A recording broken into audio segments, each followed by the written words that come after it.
Hi mga tao. Nakaready kami ni Kelly. Kami ay pupunta ng Beat Clinic. Kagigising lang namin, actually mga 20 minutes ago.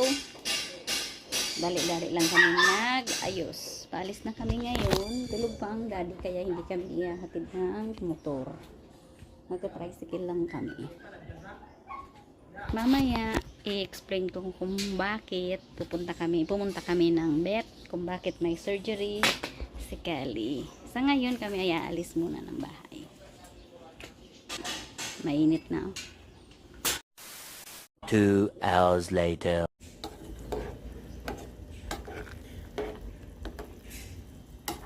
Giniling na baka, tapos sayote, saka carrots. Ulam ng aking mga alaga. Ulam nila yan. Iban muna natin. Magkwentuhan tayo. Nandito na kami sa bahay. Kanina pa. Anong oras na ba? 11:30 na. Karating kami mga 11:45. Tapos ayun nga, inayos ko muna yung ulam nila. Para habang nagkikwentuhan tayo dito, nagkikwento ako sa inyo, ay nakasalang naman siya. Ang aking pasyente ay ayan. Nakakulong muna siya for a while.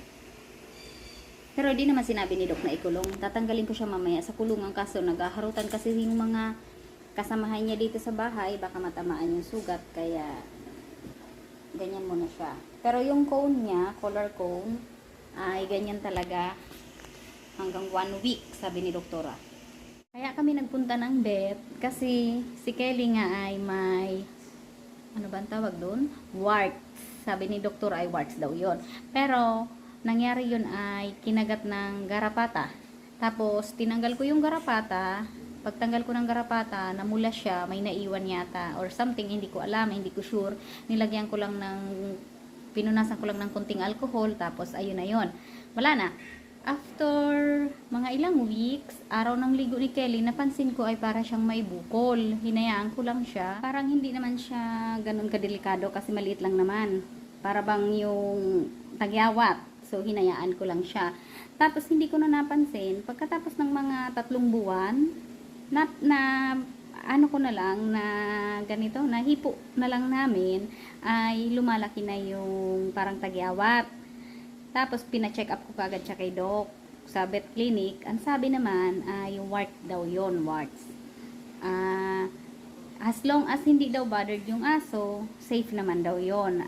Tsaka pag hindi naman daw makate, or kaya kapag hinawakan nyo, hindi naman siya nasasaktan, okay lang daw yon. Ayun ang sabi ng doktora. Matagal na. Nangyari yun, nakagat siya ng garapata mga February. Tapos napansin namin na lumalaki yun na parang kuntil, mga around May. Tapos, ngayon nga ay October, naglaro sila. Few days ago, naglaro sila ng mga kasama niya dito sa bahay. Kasi nga, 4 ito silang mga alaga ko. Naglaro sila, hindi ko napansin or hindi ko nakita kung sino ang nakakalmot doon sa kuntil. Dumugo, na-worried ako, baka mamaya may infection, magkalat sa katawan ba? Ganon. Tapos, nagpunta ulit ako kay doktora. Hindi ko siya dinala kasi ng araw na yun ay katatapos niya lang ng check-up, mga 3 araw ng booster niya, vaccine. So hindi ko siya dinala, ako lang nagpunta doon. Tinanong ko si Doc, ang sabi ni Doc ay linisin lang daw ng warm water with salt o kaya hapyawan ng kaunting betadine, matigil lang yung bleeding. Okay naman siya, natigil naman. Maglalaro sila, tapos madadali na naman, kaya nag-decide na kami na ipatanggal na lang yung kuntil na yon. Kaya kami nagpunta kanina doon sa vet kasi schedule namin. Dapat kahapon, nagpunta kami sa vet kahapon, ay kailangan niya pala mag-fasting ng 8 to 10 hours. Hindi ko na siya ilalabas ng kulungan kasi nga ay ayaw ko siyang stressin ng bonggang-bongga. Ayan yung ano niya, sugat. Ganyan. Kinalbo talaga siya ni doktora kasi nga tinahi. Ayan, maliit lang naman yung kuntil, pinagtanggalan ng kuntil pero mahaba yung tahi. After 1 week, babalik kami kasi titingnan kung tuyo na yung tahi, kung magaling na. Ayan. Ay guys, sa kabilang bahay, may ginagawa. Ito yung aming deal.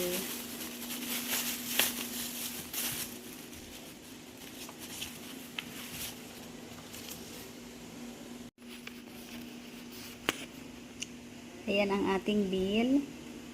Yung removal ay 1.5, pain reliever, antibiotic, tapos meloxicam, CBC, tapos yung trim, 350. Ayan ang aming bill. October 26. May check-up kami, follow-up check-up on November 9. Ito yung sinasabi ko. Ayan, booster niya nung 19. Kaya, nung dumugo yon ay hindi kami kaagad nagpa-check up. Kasi hindi naman pwede gawain ng surgery or kahit na anong turok again. Dahil kailangan niya magpahinga mga 1 week. Kaya, inantay ng doktora maging 1 week bago ginawa yung surgery niya. Bali, hindi kami nag-antibiotic ngayon. Hindi siya binigyan ni doktora. Kasi, sabi ni doktora ay okay naman daw yun sa pain reliever, saka cream lang. Tapos, lilinisin ko lang siya ng warm water.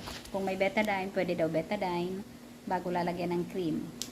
Matutuyo na lang daw yun. Hindi naman kami sinabi ni doktora na magpa-biopsy or something, wala man siyang sinabi required. Pero sa ibang tao, sabi ni doktora, nagpapa-biopsy daw para daw malaman kung cancerous or ano ba yun? Normal lang yung warts na yon. Sabi niya ay okay naman daw. Wala naman siyang sinabi na ay ipa-biopsy natin. So, tingnan na lang natin kung bumalik or whatever. Sabi ni doktora, pag bumalik ulit yung kuntil, ibig sabihin kailangan talagang matingnan, ibabiopsy. Pero kung hindi naman daw, okay na daw yun. Kasi sabi niya, actually sa ibang aso, kapag ang aso daw ay puppy pa, nagkaganyan, nagkagano na parang warts or kuntil, after 2 to 3 months daw, nalalagas daw. Kumbaga nawawala daw yun ng kusa. Pag hindi naman delikado, kumbaga yung cancerous ba, ganon. So, ayun lang naman ang ating topic for today. Ang tagal natin walang vlog. Long time as in long time. Natatamad ako mag-vlog. Wala lang. Wala kaya akong GoPro. Nasira ba? May cellphone naman ako. May camera naman yung cellphone ko. Itong ginamit ko ngayon. Pero hindi kasi ganun kalinaw. Kaya, wala naman akong pangkukontent. Bali, ayun nga. Naisip ko lang na i-share. Kasi kung meron kayong mga alagang aso, tapos may ganun na kuntil or warts, may idea kayo kung magkano magpatanggal. Pero, may isang doktor pala ako, isang vet pala akong pinuntahan, nagpa-compute kami ng ganoon, breakdown ba? Sabi niya ay abot daw ng around 8.5, kaya nag-second opinion ako. Tapos ayun nga, bumalik kami doon sa dating clinic ni Kelly, matagal na yun na clinic niya, kaya bumalik kami doon, pero dapat ay doon kami sa bago, gawa nga nang dito sa nilipatan namin, nagpalit kami ng bed. Kaso nga lang, mahal, 8.5 daw. Napamura ako ngayon. Magkano lang yung bill namin? 3,000 plus. 3,310 lang. O, diba? Ang laki ng naitipid ko. So, ayun lang. Bye-bye! Tinanggal ko ang kanyang cone dahil andito naman siya sa sofa. Matutulog. Saka nakabantay naman ako.